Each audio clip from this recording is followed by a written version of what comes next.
CSI DA பயனாளிகள் நல சங்கத்தின் சார்பில் அனைவருக்கும் அன்பின் வாழ்த்துக்கள். அன்பானவர்களே, 2ஆம் பதிப்பு காட்ஃப்ரே நோபல் அவர்கள் மீது நாம் பேசிக்கொண்டு வந்ததை பார்த்தோம். காட்ஃப்ரே நோபல் அவர்கள்ட்ட நம்ம நிறைய கேள்விகள் கேட்க வேண்டியிருக்குது. ஏன்னா,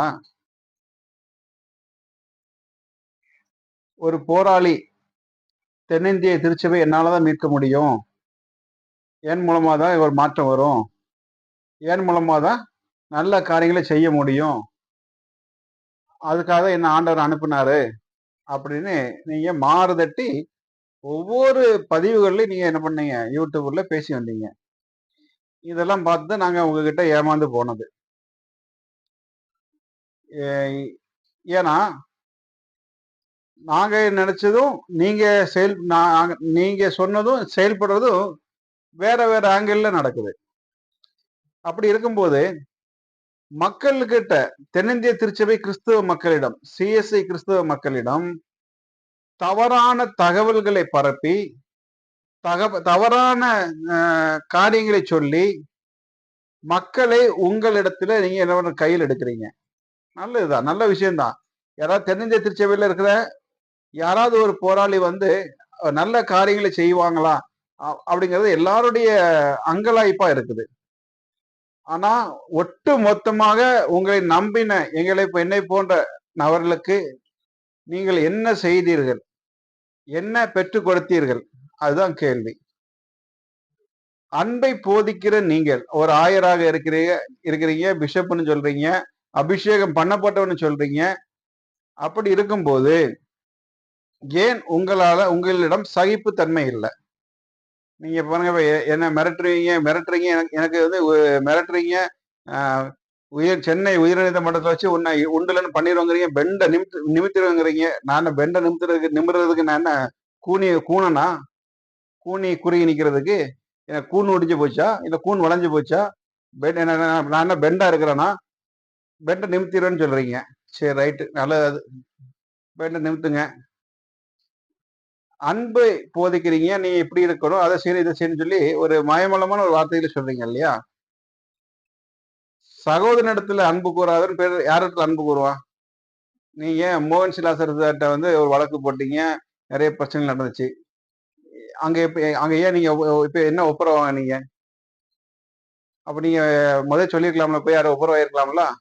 நம்ம எல்லாம் ஒண்ணுக்குள்ள ஒண்ணு, நம்ம என்ன பண்ணாது, சண்டை போடக்கூடாது, அடிச்சுக்க கூடாது, நம்ம எல்லாம் மத்தவங்களுக்கு முன்மாதிரியா வாழணும்னு சொல்லி ஒப்புரவாயிருக்க வேண்டியதுதானே? ஏன் நீங்க போகல? சரி, பெர்னாண்டஸ் ராஜாக்கு இப்ப போய் நீங்க ஒப்புரவாகிறீங்க இல்லையா? அதுக்கு நேற்றைய தினம் வரைக்கும் என்ன பண்றீங்க? கரிச்சு கொட்டினீங்க, வீடியோ போட்டீங்க, அவரை எதிர்த்து குரல் கொடுத்தீங்க.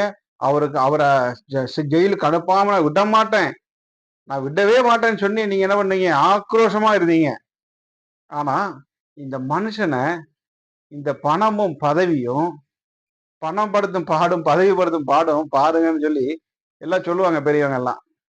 அப்போ இந்த பணம் என்ன பண்ணுவோம், பாதாளம் வரைக்கும் பாயும்பாங்க. அப்போ பணமும் பதவி நீங்க பார்த்ததும் என்ன பண்ணீங்க? போய் சரணடைஞ்சிட்டீங்க. சரணடைஞ்சிட்டு மற்றவங்களுக்கு நீங்க என்ன பண்றீங்க? ஏன்னா யாரை எப்படினாலும் கேள்வி கேட்பாங்க. அப்போ ஜெயக்குமார் ஜெயபால மிரட்டுனா மற்றவங்க யாரும் கேள்வி கேட்க மாட்டாங்க அப்படின்னு நீங்க நினைச்சீங்க. அதான் உண்மை. அப்போ நீங்க உங்களை யாரும் மிரட்டா எப்படினாலும் உங்களுக்கு எதிர்ப்பு வரும். சமூக வலைதளங்கள்ல வந்து உங்களை விமர்சிப்பாங்க. நிறைய யூடியூபர் இருக்காங்க, நிறைய சேனல்ஸ் இருக்குது, நிறைய பேர் கேள்வி கேட்பாங்க. அப்போ ஜெயக்குமார் ஜெயபாலுங்கிற நபர் வந்து தென்னிந்திய திருச்சபையில் நடக்கிற அவலங்களையும் பிரச்சனைகளையும் ஒட்டுமொத்தமா தனிநபராக இருந்து ஒரு சிறு கூட்டத்தை வச்சு என்ன பண்றாரு, கேள்வி கேட்டு வரான். அப்போ இவனை அடக்குனா, இவனை எச்சரிக்கை சொன்னா என்ன பண்ணுவாங்க? ஒட்டு மொத்தமும் அடங்கிடுவாங்க. காட்ஃப்ரே நோபல் மேல யாரும் கேள்வி கேட்க மாட்டாங்க, விமர்சனம் வைக்க மாட்டாங்க.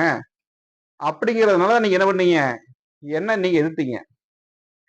ஆனா என்ன எதுக்கு முன்னாடி, எனக்கு எதிராக நீங்க பேசுறதுக்கு முன்னாடி நல்லா நீங்க ஜெபிச்சிருக்கணும், உபவாசம் இருந்து நீங்க ஜெபிச்சிருக்கணும், ஆண்டவர்கிட்ட வாதாடி இருக்கணும், வாக்குவாதம் பண்ணிருக்கணும். ஆனா நீங்க எதுவுமே இல்லாம மனுஷனை நம்பி பணத்துக்கும் பதவிக்கும் நீங்க ஆசைப்பட்டு, உலகத்தானுடைய ஆசீர்வாதத்துக்கு நீங்க ஆசைப்பட்டு எங்க போய் சரணடைந்தீங்க? ஏழைகளுடைய ஏழைகளுடைய வாழ்வாதாரத்தை சீரழித்தவங்கிட்ட போய் போய் சரணடைஞ்சீங்க. அதான் ரொம்ப வருத்தம். ஒரு வெட்கக்கேடான ஒரு செயலு.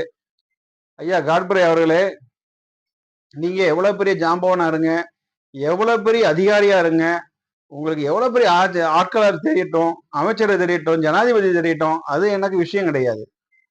எல்லாவற்றுக்கும் மேலான என் தேவாதி தேவனுடைய அனுமதி இல்லாம உங்களால என்ன ஒண்ணும் செய்ய முடியாது. அது மீண்டும் மீண்டும் மீண்டும் நான் ஆணித்தரமா சொல்லுவேன், அழுத்தமா சொல்லுவேன். ஏன்னா நான் மனுஷனை பார்க்கறதில்லை, மனுஷனை பார்ப்பதிலும் மேலான என் தேவனை பார்ப்பதை நான் நலமன் என்று நான் நினைக்கிறேன். இன்னைக்கு மனுஷன் கூட நான் போய் கை கோர்த்திருந்தா உங்களை நான் எதிர்க்க முடியாது. நான் இவ்வளவு தூரம் உங்கள்கிட்ட நான் பேச முடியாது. நேருக்கு நேரம் உங்களோட என்ன பண்ண முடியாது, பேச முடியாது. இந்த காணொலி மூலமா நான் பேச முடியாது. உங்களுக்கு ஆளு மாறிவிட்டது. நீங்கள் நினைக்கிற ஆள் நான் அல்ல. நீங்கள் சாதாரணமா நினைக்கிற நபர் நான் அல்ல. எந்த நிலைக்கு நீங்கள் சென்றாலும் அதை நேரிடுவதற்கும் அதை எதிர்கொள்வதற்கும் நான் நிற்பதும் நிர்மலமாகாமல் இருப்பதும் ஆண்டவராக இயேசு கிறிஸ்து கிருபையால நான் நிலைக்கப்பட்டவன், நிலைநிறுத்தப்பட்டவன். அதனால நீங்க மோதி பார்க்கணும், என்னை மிரட்டி பார்க்கணும்னு நினைச்சீங்கன்னா பண்ணுங்க, மோதுங்க, மிரட்டுங்க, வழக்கு போடுங்க, சுப்ரீம் கோர்ட் வழக்கு போடுங்க, உயர்நீதிமன்றத்தில் வழக்கு போடுங்க. ஜெயக்குமார் ஜெயபாலை நீங்கள் அடக்கி விடலாம் என்று கனவிலும் நினைத்து பார்க்காதீங்க. நீங்க சொன்னீங்க நான் எம்பி ஞான திரவியத்தை என்ன பண்ணோம், அவரையே நான் என்ன பண்ணேன், நீதிமன்றத்துக்கு அலைய விட்டேன் அப்படின்னு சொல்லி. கிப்சன் அவர்களே நான் என்ன கண்ணில் தண்ணி விட்ட என்ன சொல்றீங்க, ஒரு அது எனக்கு அது வரல. அப்போ ஆட்டி படைச்சேன்னு சொல்றீங்க. நீங்க ஆட்டி படைப்பதற்கு யார்? நீங்கள் ஆட்டி படைப்பதற்கு உண்மையா கிறிஸ்தவர்களோடது அவங்களுடைய வேலையில காமிக்காதீங்க.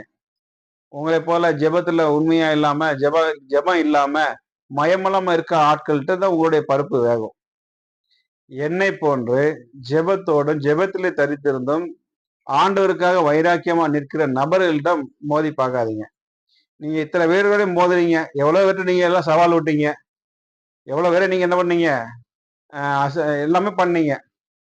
ஆனா ஜெயக்குமார் ஜெயபால் என்ற நபரை தொட்டால் என்ன நடக்கும் என்பது ஆண்டவர் தான் உங்களுக்கு அது பாடம் புகட்டுவார். நான் உங்களை பாடம் புகட்ட மாட்டேன். நான் சாதாரண ஒரு மனுஷன், நான் ஒரு உண்மை இல்லாதவன், ஒரு நேர்மை இல்லாதவன், பாவியிலும் பிரதான பாவி.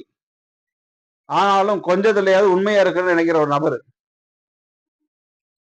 நீங்க அதனால என்கிட்ட மோதி நேரத்தை நீங்க வீணாக்காதீங்க. போய் ஆண்டவர்கிட்ட ஒப்புரவாங்க. ஆண்டவரே, கர்நாடக ரத்னராஜா கூட நான் போய் நின்னது தவறு, என்ன மன்னிச்சிருங்கன்னு சொல்லி ஆண்டவரிடம் சென்று ஒப்புரவாகுங்க. ஏன்னா ஒரு கொலைக்காரன் கூடயும் ஒரு அயோக்கியன் கூடயும் ஒரு ஒட்டுமொத்த அரசாங்கத்தை ஏமாற்றின ஒரு நபரோட நீங்க போய் கை கொடுத்தது வெட்கக்கேடானது, வேதனைக்குரிய ஒரு காரியம். நீங்க சொல்லுவீங்க இது தனிநபர், இது என்னோட விருப்பம்லாம் சொல்லுவீங்க. இருந்துட்டு போட்டுங்க, உங்க தனிநபர் உங்களோட விருப்பம்லாம் இருக்கட்டும். ஆனா நீங்க அதை கொண்டு எங்க வரக்கூடாது, தென்னிந்திய திருச்சபைக்குள்ள நீங்க நுழையக்கூடாது. தென்னிந்திய திருச்சபைக்குள்ள நுழைந்து அரசியலாக்க கூடாது. உங்களுடைய அரசியல் லாபங்களுக்காக தென்னிந்திய திருச்சபை நீங்கள் பயன்படுத்தக்கூடாது. அப்படி நீங்க பயன்படுத்தும் பொழுதுதான் பிரச்சனைகள் அங்க உருவாகுது. நீங்க அண்ணன் தேவசகாயம் அவர்கள்ட்ட அவர் என்ன நாய் குறைக்கிற மாதிரி குறைக்கிறாரு, நீங்க குறைச்சிக்கிட்டே தான் இருப்பாரு. ஜெயக்குமார் குறைச்சிட்டே இருப்பாரு. நாங்க குறைச்சிக்கிட்டே தான் இருப்போம். நாங்கள் ஆண்டவருக்காக குறைச்சிக்கிட்டே இருப்போம். எங்களுக்காக, எங்களை சுயநலங்களுக்காக இல்லை. இதே தேவசகாயம் அவர்கள் பண ஆசை அவர்கிட்ட இருந்துன்னு சொன்னா இன்னைக்கு அவருடைய வாழ்வாதாரமே மாறி இருக்கும். இன்னைக்கு உங்களை மாதிரி கும்பிடு போட்டு நடக்குன்னு அவர் நினைக்கல. உங்களை மாதிரி ஜாலரா போடணும்னு அவர் நினைக்கல. அவருக்குன்னு ஆண்டவர் நியமித்த காரியங்கள் அவர் போய்கிட்டு இருக்கிறாரு. எனக்குன்னு நியமித்த காரியங்கள் நான் போயிட்டு இருக்கிறேன். ஆனா உங்களுக்கு என்று நியமித்த காரியங்களை விட்டு வழி தவறி நீங்கள் சென்று கொண்டு இருக்கிறீர்கள். மற்றவர்களுக்கு முன்மாதிரியாகவும் முன் உதாரணமா இருக்க வேண்டிய நீங்கள் இன்று உங்களுக்கு கொஞ்சம் மேல கொஞ்சம் ஒரு மக்களுக்கு ஒரு அன்பு இருந்துச்சு. சரியா, ஒரு மனுஷன் எவ்வளவு தனிநபரா போராடிட்டு இருக்காரு. பரவாயில்ல, இவரால நிறைய காரியம் செய்ய முடியும்னு நினைச்சாங்க. ஆனா எல்லாருடைய எண்ணங்களிலும் மண் அள்ளி போட்டுட்டீங்க. மிகப்பெரிய திருடனான பெர்னார்டு சத்யராஜா கூட இப்ப நீங்க என்ன பண்ணீங்க? போய் கை கோர்த்துட்டீங்க. உங்களுடைய கரங்கள், நீங்க சொன்னீங்க அழுக்குப்படாத சரீரம், அழுக்குப்படாத என்னுடைய கரங்கள் அப்படின்னு. இன்னைக்கு எல்லாமே களங்கம் ஆயிருச்சே. நான் நேர்மைன்னு சொன்னீங்கல்ல, நீங்க இந்த பெர்னார்டு சொல்ற நீங்க கை கோர்க்காம நீங்க கடைசி வரைக்கும் நீங்க நேர்மை நீங்க பேசியிருந்தீங்கன்னா அந்த நேர்மையை நாங்க வரவேற்கிறோம், அதுக்கு தலை வணங்குறேன். ஆனா ஒட்டு மொத்த தென்னிந்திய திருச்சபையும் அரசாங்கத்தையும் நீதிமன்றத்தை ஏமாற்றின மிகப்பெரிய ஒரு குற்றவாளி. அந்த குற்றவாளிகிட்ட போய் நீங்க என்ன பண்றீங்க? அவன் பதவி பார்த்து பயந்துட்டீங்க. நீங்க எல்லாம் எப்படி 2ஆம் வருகையில ஆத்தும அறுவடை செய்வீங்க? ஆத்துமாக்களை பத்தி நீங்க பேசுவீங்க? எப்படி நீங்க போய் ஆண்டவர் முன்னாடி நான் இத்தனை ஆத்துமா அறுவடை செஞ்சிருக்கேன் ஆண்டவரே, இத்தனை ஆத்துமாக்களை நான் நல்ல வழியில கொண்டு வந்திருக்கேன்னு சொல்லி போய் நிக்க முடியும் உங்களால? வேதத்தின்படி 2ஆம் வருகையில பாடுகளும் அந்திகிறிஸ்துடைய ஆட்சியும் நடக்கும். அப்ப நீங்க என்ன பண்ணீங்க? நீங்க அந்திகிறிஸ்துவ மாறிடுவீங்கன்னு நினைக்கிறேன். லூசிபர் கூட போய் நீங்க சரணடைஞ்சிருவீங்கன்னு நினைக்கிறேன். ஆண்டவருக்காக இங்க நிக்க மாட்டீங்க. உண்மையும் நீதியும் உத்தமமா இருக்கின்ற ஒரு மனுஷன் ஒரு பணத்துக்கும் பதவிக்கும் போய் நீங்க அங்க போய் நம்ம எல்லாம் சேர்ந்து 49 லட்சம் மக்களை காப்பாத்துவோம்னு சொல்லி ஒரு திருடன் கூட போய் கூட்டிட்டு போய் கை கோர்க்குறீங்க. திருட்டுனா என்னன்னு தெரியும், பொய்னா என்னன்னு தெரியும், நான் ஆராதிக்கிற கடவுள் யாருன்னு என்ன தெரியும். எல்லாம் தெரிஞ்சவன்கிட்ட போய் நம்ம இதை பண்ணும் அதை பண்ணணும்னு சொன்னா எப்படி பண்ண முடியும்? எப்படி நீங்க செய்வீங்க? எப்படி செயல்படுவீங்க? மக்களை முட்டாள் ஆக்காதீங்க. தயவு செய்து ஒரு காரியத்தை செய்தீர்கள் என்றால் அதை முழுமை அடைய செய்யுங்க. இப்படி அக்கறைக்கு அக்கறை பச்சையா இருக்கிற போல எங்க பார்த்தாலும் பச்சையா தான் இருக்கும். அதற்காக நம்ம கண்ட இடங்கள்லாம் போய் மேய முடியாது, கண்ட இடங்கள்லாம் போய் கால் வைக்க முடியாது. நம்ம இன்னொரு இடத்துல போய் கால் வைக்கணும்னு சொன்னா அந்த இடத்துக்கு போவதற்கு உண்டான அது தகுதியான இடமா நம்ம அலசி ஆராய்ந்தா போக முடியும். அதே போலதான் தென்னிந்திய திருச்சபையில இருக்கிற அவலங்களையும் அதை மீட்டெடுக்கணும்னு சொன்னா சிஎஸ்ஐடிஏ பயனாளிகள் நல சங்கத்தால மட்டும்தான் முடியும். ஏன்னா இந்த சங்கமானது மக்களிடத்துல மிக பிரபலமாயிட்டு வருது. மக்களிடத்துல மிகப்பெரிய அளவுல ஒரு வரவேற்பை கொண்டு வருது. ஏன்னா எங்களோட இருக்கிற நிர்வாகிகள், எங்களோடு பயணிக்கிறவர்கள் எல்லாம் 1% கூட ஒரு இடத்திலும் விலை போகாதவர்கள். அதற்கான ஆடுகளும் அதற்கான ஆட்களையும் தான் ஆண்டவராகிய இயேசு கிறிஸ்து எங்களுக்கு கொடுத்து கொண்டிருக்கிறார். நீங்க நினைக்கிற மாதிரி பணத்துக்கும் பதவிக்கும் விலை போகிற ஆட்கள் எங்களிடம் இல்லை. நாங்க ஆண்டவராகிய இயேசு கிறிஸ்துடைய யுத்த சேனைக்குள்ள யுத்த வீரர்களா தான் இருக்கிறோம். சங்கார தூதர்களா தான் எங்களை ஆண்டவர் நியமிச்சிருக்கிறாரு. உங்களை போல பணத்துக்காகவும் பதவிக்காகவும் ஒவ்வொரு நேரத்துக்கு தக்க பேசிக்கொண்டும் நேரத்துக்கு தக்க அலம்பிக் கொண்டும் நடப்பவர்கள் அல்ல. தென்னிந்திய திருச்சபையின் சிஎஸ்ஐடிஏ பயனாளி நலச்சங்கத்தின் சங்கமும் சரி, சங்க உறுப்பினர்களும் சரி.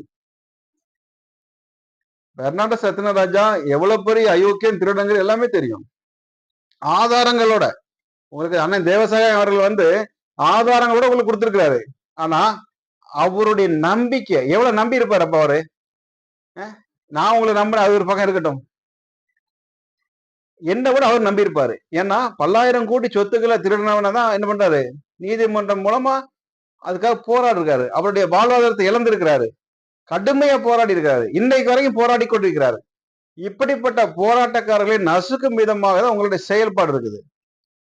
தயவு செய்து காட்புரை அவர்களே, உங்களுடைய எண்ணங்களையும் உங்களுடைய குணாதிசயங்களையும் மாற்றிக்கொள்ளுங்கள். வேதத்தை போதிக்கிற நீங்களே ஆகாதவர்களாய் மாறிவிடாதீர்கள். ஏன்னா வேதத்தை போதிக்கிற உங்க மேலெல்லாம் மக்களுக்கு அபாரமான ஒரு நம்பிக்கை உண்டு, அபாரமான ஒரு ஒரு ஒரு பெரிய ஒரு எதிர்பார்ப்பு உண்டு. ஒட்டு மொத்தம் எதிர்பார்ப்புகளை நீங்க சீரழித்து விட்டீர்கள். இன்னும் நீங்க நிறைய கேள்வியெல்லாம் கேட்டிருந்தீங்க, அதுக்கு ஒவ்வொன்றுக்கும் ஒவ்வொரு விதம் நான் பதில் சொல்லிட்டே வர்றேன். நீங்க மிரட்டினீங்க இல்லையா, என் மேல வழக்கு போடுங்க, வழக்கை சந்திக்க தயாரா இருக்கிறேன். எந்த விதமான வழக்கிலும் போடுங்க, எவ்வளவு நாள் நீங்க ஜோடிங்க. உங்களுக்கு நீதிமன்றம் உங்களுக்கு கட்டுப்படி, நீதி அரசர்கள் உங்களுக்கு நல்லா தெரியும். எப்படிலாம் ஜெயக்குமார் மேல கேஸ் போடலாமா நீங்க எல்லாம் போடுங்க. ஆனா எனக்கு நீதி செய்கிறவர் ஆண்டவராகிய இயேசு கிறிஸ்து மட்டும்தான். எனக்கு அட்வொகேட் அவர்தான், எனக்காக சங்கரிக்க போறவர் அவர்தான், எனக்காக வாதாட போறவரும் யுத்தம் செய்கிறவரும் அவர்தான். அதனால நான் ஆண்டவருடைய கரங்களில் இருக்கிற அவருடைய யுத்த ஆயுதம்னு வச்சுக்கோங்க. தயவு செய்து ஐயா காட்புரை அவர்களே, நீங்க சொன்னீங்க, என்ன சொன்னீங்க அந்த பதிவுல, ஒரு 15 நிமிஷம் ஒன்ன வீடியோல, நீங்க வந்து என்கிட்ட வந்து என்ன பண்ணும், எக்ஸ்ல வந்து எக்ஸ்ல வந்து மறு எக்ஸ்னு போட்டு மறு ஆய்வு என்ன மறு உத்தரவா என்ன சொல்ல தெரியல, மறுப்பு, ஆமா சாரி, மறுப்பு நீங்க சொல்லணும் அப்படின்னு சொல்லி நான் கேட்கிறேன். ஐயா, உங்ககிட்ட நான் திருடணும்னா, உங்களை ஏமாத்தணும்னா, இல்லைன்னா தெரிஞ்சு திருச்சியில் ஏதாவது திருடி ஏதாவது நான் சாப்பிட்டேன்னா, இல்லை உங்க சொத்துக்களை ஏதாவது அபகரிச்சேன்னா, உங்ககிட்ட வந்து நான் மன்னிப்பு கேட்கறதுக்கு நீங்க யாருன்னு கேட்கிறேன். நீங்க யாரு உங்ககிட்ட வந்து நான் மன்னிப்பு கேட்கறதுக்கு? நீங்க தான் ஒட்டுமொத்த தென்னிந்திய திருச்சபை மக்களிடம் மன்னிப்பு கேட்க வேண்டும். நீங்க செய்த செயலுக்காக, அயோக்கியனோடு சேர்ந்து நீங்க ஒப்புரவானதுக்காக. தென்னிந்திய திருச்சபை திருநெல்வேலி திருமணம் எவ்வளவு பிளவுகள் உங்களால ஏற்பட்டுச்சு, எவ்வளவு களங்கம் ஏற்பட்டுச்சு, எவ்வளவு பேருக்கு பாதிப்பு உண்டாக்குச்சு, அதெல்லாம் ஒரு நீங்க சிந்திச்சு பாருங்க. நீங்க எங்கெல்லாம் தப்பு பண்ணிருக்கீங்க உங்களை ஆராய்ந்து பாருங்க. அதை விட்டுட்டு எனக்கு பதவி இருக்கு, பணம் இருக்கு, எனக்கு எல்லாமே இருக்கு நீங்க நினைக்காதீங்க. இன்னும் எனக்கு உங்க மேல எனக்கு குற்றச்சாட்டு நிறைய வைக்க முடியும், ஆதாரங்களோடு என்ன வைக்க முடியும். ஒரு வயதான தம்பதிகள் இடத்துல 2 ஏக்கர் நிலமான்னு நினைக்கிறேன், தானமா கொடுத்த நிலத்தை நீங்க என்ன பண்ணீங்கன்னு தெரியும், சரிங்களா? உங்களுடைய வாழ்க்கை வரலாறையும் நீங்க கடந்து வந்த பாதைகளையும் என்னை கொண்டுதான் நீங்க பேசி அதை வெளியே மக்களுக்கு பிரபலமாக நீங்க நினைச்சீங்கன்னா அதுக்கும் நான் தயாரா தான் இருக்கேன், தெரிஞ்சுங்களா? உங்களோட நான் சும்மா சாதாரணமா பேசி பழகல. உங்களுடைய வரலாறுகளும் உங்களுடைய நிலைப்பாடுகளும் உங்கள் மேல குற்றச்சாட்டுகளும் மிகப்பெரிய ஒரு லிஸ்டை நான் தயார் பண்ணி தான் வச்சிருக்கிறேன். ஆனா நீங்க ஒரு நல்ல ஒரு போராளியை அவங்களை அடையாளப்படுத்திக்கிட்டதுனாலதான் நான் அதை பத்தி விமர்சிக்க பேச வரல. எனக்கு வந்து உங்களோட வந்து வாக்குவாதம் செய்யக்கூடிய அவசியம் கிடையாது. அதனாலதான் அந்த சப்ஜெக்ட்ல நான் வரல. ஆனா இன்னைக்கு பேச வேண்டிய சூழ்நிலை என்னன்னு பாத்தீங்கன்னா, மன்னிப்பு கேட்கணும், ஜெயக்குமார் ஜெயவால மன்னிப்பு கேட்கணும். அவனை என்ன, நான் சென்னை உயர்நீதிமன்றத்தில் தான் இருக்கிறேன், சென்னையில தான் இருக்கிறேன், சென்னை உயர்நீதிமன்றத்துக்கு ஒன்று வர வைப்பேன், வர வைங்க, சுப்ரீம் கோர்ட்ல கேஸ் போட அங்கேயும் வர வைங்க, வரேன். மிரட்டி பாக்குறீங்களா? ஐயா காட்புரை அவர்களே, உங்களோட நிலைப்பாடுகள்ல நீங்க உறுதியா இருங்க. நீங்களே ஒரு நிலைப்பாடு உங்களுக்குள்ள இல்லை, உங்களுக்குள்ள ஒரு உறுதித்தன்மை இல்லை, ஒரு உண்மைத்தன்மை இல்லை. தென்னிந்திய திருச்சபை கிறிஸ்தவ மக்களை ஏமாற்றலாம்னு நீங்க நினைக்காதீங்க. திருநெல்வேலி டைசிஸ்ல நீங்க எவ்வளவு அட்டுழியம் பண்ணீங்க எல்லாமே தெரியும், ஃபுல் டீட்டெயில் தெரியும். நம்ம உட்காந்து வீடியோ பேச போடுவோமா, உட்காந்து பேசுவோமா? நீங்க என்னென்ன அட்டுழியம் பண்ணீங்க, என்னென்ன அயோக்கியத்தனம் பண்ணீங்க, தென்னிந்திய திருச்சபையில மோசடி மன்னன் பர்னபாஸை வச்சு நீங்க என்னெல்லாம் கேம் விளாடுனீங்க, எல்லாமே திரும்ப வேணா ரீவைண்ட் பண்றேன். உங்களுடைய மனமாற்றத்துக்காக, உங்களுடைய மனம் திரும்புதலுக்காக நான் ரீவைண்ட் பண்றேன். அக்கா உங்களை வந்து பழி வாங்கன்னு உங்களை அவமானப்படுத்தலாம் கிடையாது. உங்களுடைய நிலைப்பாடுகள் உறுதியான நிலைப்பாடோட இருங்க, உண்மைத்தன்மையோட இருங்க, ஆண்டவருக்காக வைராக்கியமா நில்லுங்க. இதை விட்டுட்டு தென்னிந்திய திருச்சபையை சூறையாடுன சூறாவளி கிட்ட போய் என்ன பண்ணீங்க, நம்ம 49 லட்சம் மக்களையும் காப்பாற்ற போய் நிக்கிறீங்க. வேடிக்கையா இல்ல? கேவலமா தெரியல உங்களுக்கு? அசிங்கமா தெரியல? நீங்க வந்து உண்மையிலே பாத்தீங்கன்னா ஒரு அரசியல்வாதி மாதிரி செயல்பட்டு இருக்கிறீங்க. ஏன்னா ஒரு மக்கள் வந்து ஒரு விஷயத்த 10 நாள் பேசுவாங்க, அப்புறம் மறந்துடுவாங்க அப்படிங்கிற மாதிரி இவ்வளவு நாள் பரபரப்பா பேசுனீங்க, பரபரப்பா எல்லாமோ என்னமோ பில்டப் போட்டீங்க. ஆனா கடைசியில் எங்கே வந்து நின்னீங்க? நீங்கள் உண்மையிலேயே ஊழியத்துக்காக நீங்க வரவில்லை என்றும், ஊழியம் செய்ய வரவில்லை, ஊழியம் கொள்ளவும், ஊழியத்தை சீரழிக்கவும், ஊழியம் என்ற பெயரில் பிரபலமாக வேண்டும், அதுதான் உங்களுடைய நோக்கம். எனவே உங்க நிலைப்பாடுல உறுதியா இருங்க. உங்களுக்குன்னு ஒரு கோட்பாடுல வைங்க, ஒரு வரைமுறையில வைங்க. ஆனா நல்லது செய்கிறேன்னு சொல்லி ஒரு நம்பிக்கையை கொடுத்து திருச்சபையில் நடக்கிற ஒவ்வொரு விஷயங்களையும் டாக்குமெண்ட்லாம் வாங்கி அவங்கள ஏமாத்தாதீங்க. இன்னொன்னு நான் கேட்கிறேன், ஒருத்தருடைய வழக்கை எடுத்து நீங்க நடத்துறீங்கன்னு சொன்னா அவருக்கு நீங்க கடைசி வரைக்கும் சப்போர்ட் தான் நீங்க பண்ணணும். அந்த வழக்குடைய ஒரிஜினல் காப்பியை கொடுங்க நீங்க எப்படி கேட்கலாம்? அதுக்கு என்ன ரைட்ஸ் இருக்குது உங்களுக்கு? அண்ணன் தேவசாயத்தை கேட்டிருக்கீங்க, நீங்க என்கிட்டையும் கேட்டீங்க, நீங்க பதிவே போடுறீங்க, நீ கேட்டு நீ கொடுத்தியா அப்படின்னு கேட்குறீங்க. நான் எதுக்கு கொடுக்குறோம்? ஒரிஜினல் கொடுத்துட்டோம் என்ன பண்ணுவோம்? பின்னாடி அவங்க பின்னாடி அலையிறதுக்கா?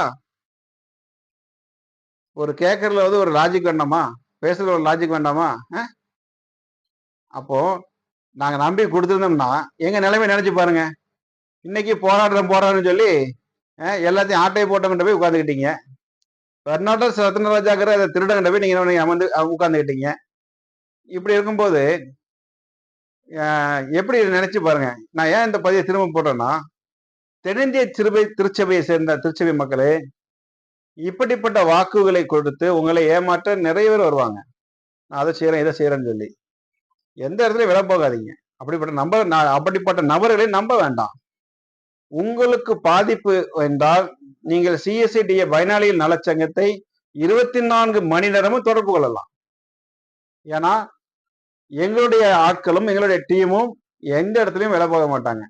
அவரை குறித்து என்ன முரண்பாடு இருந்தாலும் சரி, நீங்க என்ன பண்ணலாம், எனக்கு தெரியப்படுத்தலாம். இவர்களை போல ஆவணத்தை கொடுங்க, நான் உங்க கேஸை பாக்குறேன் அப்படின்லாம் கிடையாது. ஒரு வழக்கு இருந்ததுன்னா நீங்க தான் அதுக்கு என்ன பண்ணணும், செலவு பண்ணணும், நீங்க தான் அதை செய்யணும், எல்லாம் பண்ணணும். நம்ம அடுத்த ஸ்டேஜுக்கு நம்ம போகும்போது என்ன பண்ணுவோம், அந்த வழக்கு உண்டான செலவுகளும் அவங்களுடைய காரியங்களை பார்த்து நம்மளுடைய சங்கம் அதை எடுத்து நடத்தும். ஏன்னா நம்ம அதுக்குள்ள வேலையை நம்ம செஞ்சுட்டு இருக்கிறோம். போலி வாக்குறுதிகளை கொடுத்தும் போலியான காரியங்களை கொடுத்து நம்ம அந்த காரியங்கள் செய்ய போக மாட்டோம். சிஎஸ்ஐடிஏ பயனாளி நல சங்கமானது நேர்மையாக இருக்கும், உண்மையாக இருக்கும், ஆண்டவருடைய சட்ட புத்தகமாக இருக்கும், யுத்த வீரர்களா இருப்பாங்க. அதனால நம்மளோட குரூப்புக்கு என்ன பேர் வச்சிருக்கிறோம், நேருக்கு நேர் பேசுவோம், நேர்பட பேசுவோம், சிஎஸ்ஐ உண்மை டிஏ உண்மையை, சிஎஸ்ஐ டிஏ உண்மையை நேர்பட பேசுறது வச்சிருக்கிறோம். யாராவது நேருக்கு நேர்ல நம்ம பேசுவோம், ஒளிச்சு மறைச்செல்லாம் பேசுறது கிடையாது. ஏதோ இருந்தாலும் என்ன பண்றோம், ஓப்பன் டாக் தான். இதுல வளர்ச்சி சுழிச்சு எல்லாம் பேசுற இதுக்கே கிடையாது. நீ தப்பு பண்ண தப்பு தான்.